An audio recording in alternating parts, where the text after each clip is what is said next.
Bhagavad Gita 6.34. Chanchalam hi manah Krishna pramathi balabhadridham tasyaham nigraham manye vayoriva sudushkaram. Chanchalam hi manah Krishna. Arjuna is speaking this verse while expressing his concerns about practicing Ashtanga Yoga, which centers on cultivating equanimity of the mind. So he says, in the previous text, he has said that I don't think of this as practical, this process. Etasyaham na pashyami chanchalatva sitim stiram. Na pashyami, I don't see how I can follow it. Because chanchalatva sitim stiram. Because of the restlessness. The situation of the mind is of being not situated in one place. And that theme he continues on this verse. He says, Chanchalam himanah Krishna. So chanchalam. Chala means to move. Chanchala means to keep moving restlessly. Achala means that which does not move. So chanchala is the opposite of achala. Chanchalam himanah Krishna. Oh Krishna. Arjuna is referring to Krishna by his intimate name here to point out how this is a personal problem which one friend is telling to another friend, and is also a universal problem which everyone faces. So chanchalam himanah Krishna, the mind is restless. Pramathi balavadridham. Pramathi, it is intoxicated, mad, turbulent. Balavad, powerful, forceful.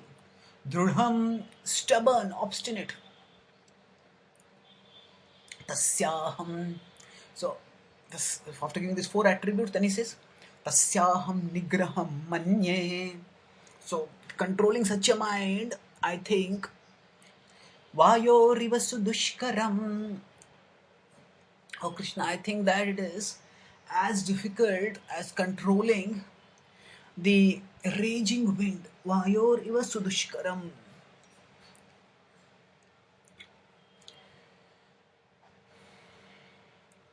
So now, Arjuna is giving here 5 characteristics or 5 ways in which to understand the problem in controlling the mind.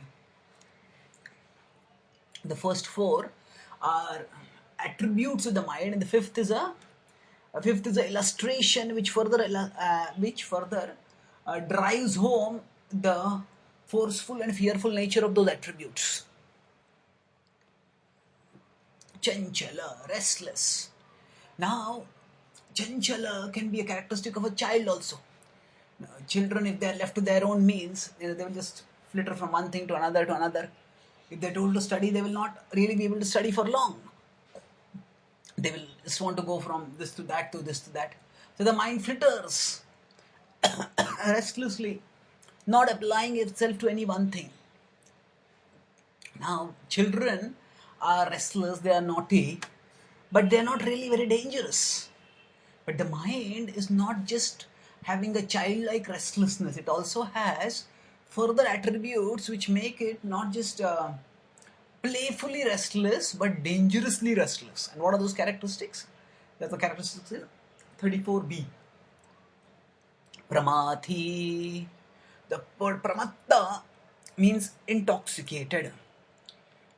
Nunam pramattah kurute vikarma comes in the teachings of Maharaj Rishabdev in the 5th canto of Srimad Bhagavatam, 5th chapter. His instructions to Bharat and his 100 sons, King Bharat. So there he says that pramathi here means agitating, turbulent, just as water that is turbulent shakes and the boat that is there inside it. Similarly, the mind shakes us up. Pramathi. And then it is, this is now when the waves are turbulent in the ocean. Now that is not just a uh, just not just harmless restlessness. When the waves are turbulent, they can overturn a ship and the ship gets capsized. Then people can drown also. So pramati, it's agitating, turbulent. And then further to illustrate that point, it is restless. So pramati, so it's like pramatta if you consider to be mad. So then it's like a child, not just like a child, but it's like a restless, like a madman. Now, if that madman is a weak, emaciated person who can be easily restrained, then that madman will not be very harmful, will not be very dangerous. But if that madman is balavad, if some very powerful bodybuilder, that person is because of some frustrations in life been remanded to a mental asylum, and there that person goes mad, then or gets a sort of attack of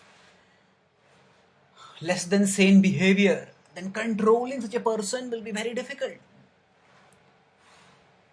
Balawad, sometimes there are multiple security guards required to bring one insane person under control. Sometimes those people get into a delirium, they get into a delusion or a delirium, and they think that somebody's chasing me and I have to protect myself, or whatever they think. Start running here and there and they start breaking things. So it's very difficult to control a person who is sort of restless, because who's not just restless like a child but agitated like a madman, and who is built like a bodybuilder. And further, sometimes some people, further the mind is drudham. The word drudha is often used in a positive sense to refer to determined. Satantam kirtayanto mam yatantascha drudha vrataha. In 9.14, Krishna says that the serious devotees practice bhakti and serve him with great determination. So, drudha can refer to determination in a positive sense. But that same activity of holding on to one thing is said to be determination if that activity is good, and is said to be stubbornness, obstinacy, recalcitrance if that activity is bad. So Dhritarashtra's, especially and his son Duryodhana's attachment to the kingdom, his determination to hold on to the kingdom, despite warnings from great saintly and elderly wise persons, that is not considered determination in a positive sense. That is considered in negative sense of the adamance. So the mind is like that. It is stubborn, obstinate, adamant, recalcitrant. Once it gets attached to an idea, it just wants it, and it doesn't give it up. It just forcefully holds on to it. Give it to me, do it. I want it, and I want it now. So just imagine a person who is restless like a child, who is agitated like a madman, who is powerful like a bodybuilder, and who is stubborn like a stubborn and adamant.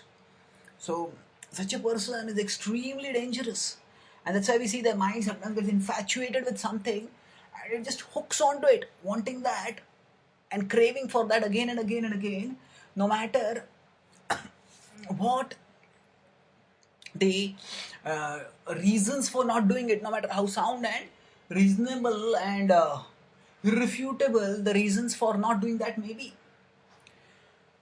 Tasyaham nigraham manye. So such a dangerous mind, such a powerful and dangerous mind, tasyaham nigraham manye. To control such a mind, I say, Arjuna says that, vayoriva sudushkaram. I say it is like controlling the wind. Vayoriva. Now vayu, wind, it's so subtle, and that we cannot catch it with our hands. And although it is subtle, it can be extremely strong. when sometimes storms come. Storms can be tornadoes, they can be cyclones, they can be typhoons. Whenever the sort of storms come, at that time, even people can be blown away by the force of the storms. When trees can be uprooted and flung far away, buildings can crash down, and even with our best technology, we cannot stop the force of storms.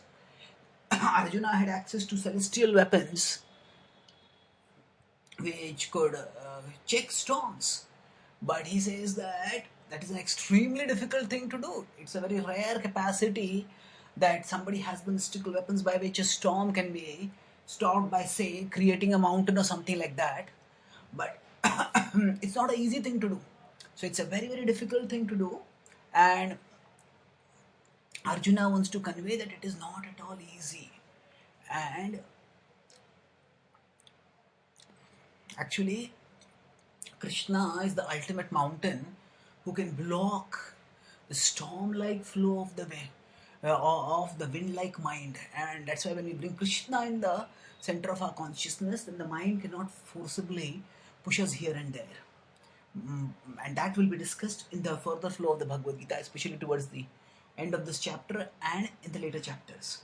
But here, Arjuna conveys quite graphically how difficult it is to control the mind, because it is not just restless like a child, but also agitated like a madman, and